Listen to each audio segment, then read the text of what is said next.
আহতগুৰি গাঁও পঞ্চায়তৰ 9 নং ৱাৰ্ডৰ কাম। এই কামটো মানে যোৱা বছৰে আৰম্ভ কৰিছিলে। যোৱা বছৰ আমাৰ আঞ্চলিক পঞ্চায়তৰ যিজন মানে দায়িত্বত আছে প্ৰতিনিধিজন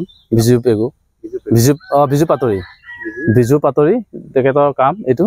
যোৱা বছৰ কৰি মানে আপোনাৰ টেংকিটো যে আনকমপ্লিট টেংকিটো আপোনাৰ 1.5 হাত বহলটো, তাৰপিছত দটো আপোনাৰ 1.5 ফুট মান হ'ব। এনেকৈ সৰুকৈ বনাই থোৱাৰ কাৰণে যোৱা বছৰ এইটো মানে ৰাইজে পচন্দ নকৰিলে। তাৰপিছত ৰাইজে গৈ পেলাই গোটেই ৱালটো আপোনালোকে দেখিলেই চাগে ৱাল ভাঙি চিঙি পেলাই থোৱা আছে। আকৌ এই বছৰ কি কৰিলে জানো নাজানো, আজি 2 মাহৰ আগতে নতুনকৈ আকৌ ষ্টাৰ্টিং কৰি ৱাল এই আপোনাৰ মানে গোটেই দৰ্জাবিলাক দি থোৱা আছে। এতিয়া ৰাইজে একো পাত্তাই পোৱা নাই, মানে এইটো কেনেধৰণৰ কাম, কি কথা কি বতৰা পাত্তাই পোৱা নাই। কোনটো স্কিমৰ পৰা কেনেকৈ কৰিছে, আপোনাৰ 2টা স্কিমেই পৰি আছে নে এটা স্কিমেই নেকি, আমাৰ ৰাইজে পাত্তা নোপোৱা আছে। কাৰণ তথ্যপলকো নাই যে নাই নাজানে, কাৰণ নাই নাম প্লট নাই যে, নাম প্লট থকাৰ কাৰণে আমি কৈ দিব নোৱাৰো মানে। নকৰিলে এইকাৰণে আমি ভাবিছো ইয়াৰ নিশ্চয় চাগে 2টা লেট্ৰিন জাপ খাই আছে। যোৱা বছৰ আপোনাৰ বাৰিষাটো গুচি গ'ল, বাৰিষা যোৱাৰ পাছত আকৌ এতিয়া আকৌ নতুনকৈ আকৌ তাৰ ওপৰতে আকৌ আৰম্ভ কৰি দিছে। আৰু বেক চাইডত কোনো টেংকি নাই, ফ্ৰণ্টৰ দুৱাৰ ধুনীয়াকৈ লগাই থৈ দিছে। তাৰ লেট্ৰিনৰ কাৰণে কোনো উপযোগী নহয়। গতিকে কি চিষ্টেমত কৰি আছে ইয়ে জানিব, অকল বাহিৰত বিবেচনা কৰিব লাগে। আৰু তেখেতে আকৌ এইবাৰ আকৌ তেখেতে আকৌ বিজেপিৰ পৰা মানে হেৰি টিকেট লৈছে।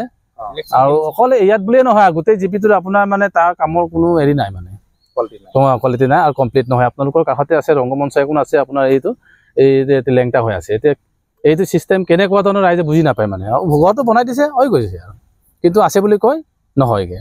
আমাৰ তেনেকুৱা কাম নমুনা আপোনালোকে গৈ থাকিলে পাই থাকিব বিভিন্ন জেগাতে। আমাৰ আপোনাৰ জিপিটো তাৰ কামৰ নমুনা আপোনালোকে পাবই, কোনো কামত তাৰ ছাকচেছ নহয়। আৰু আধৰুৱা কৰিলে আৰু এইটোৱে নহয়, ৰংগমঞ্চ এতিয়া আমি নাজানো 5 লাখৰ এনে 3 লাখৰ এনে আমাৰ তথ্যপলক নাই। কাৰণ এইটো আমাৰ তথ্যপলক নাই। কিবা ৰাইজে বিচাৰিলে কাগজ টুকুৰা দেখুৱাই দিয়ে, এইটো আমি পাত্তা নাপাওঁ। কাৰণ 5 লাখৰ মালটো আপোনাৰ 2.5 লাখ বুলি দেখুৱাই দিব, যেয়ে লিখি দিছোঁ বুলি ক'ব। সেইকাৰণে আমাৰ এই কোনো হেৰি নাই মানে।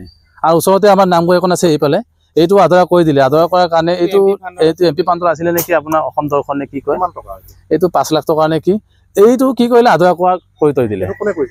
এইটো তাৰ নেতৃত্বতে কৰা, কাউন্সিলৰৰ নেতৃত্বতে কৰা। কমিটি নাই তাত, নিজে কৰিছে। তাৰপিছত এই কামটো আমি ৰাইজে আজি এমাহৰ আগতে সিদ্ধান্ত কৰি পেলাই আমি নিজৰ টকা ব্যয় কৰি পেলাই এতিয়া বনাই থৈছোগে, বেৰ লগাই পেলাই। পইচাটো পোৱাৰ পিছত কাম কমপ্লিট নকৰিলে, ওপৰৰখিনি কাম কৰিলে, তলৰখিনি ৱাল চোৱালবিলাক ঠিক নহ'ল। আমি আকৌ 20-22 হাজাৰ টকা খৰচ কৰি এইটো ৰিপেয়াৰিং কৰি পেলাইছোঁ, উপায় নাই।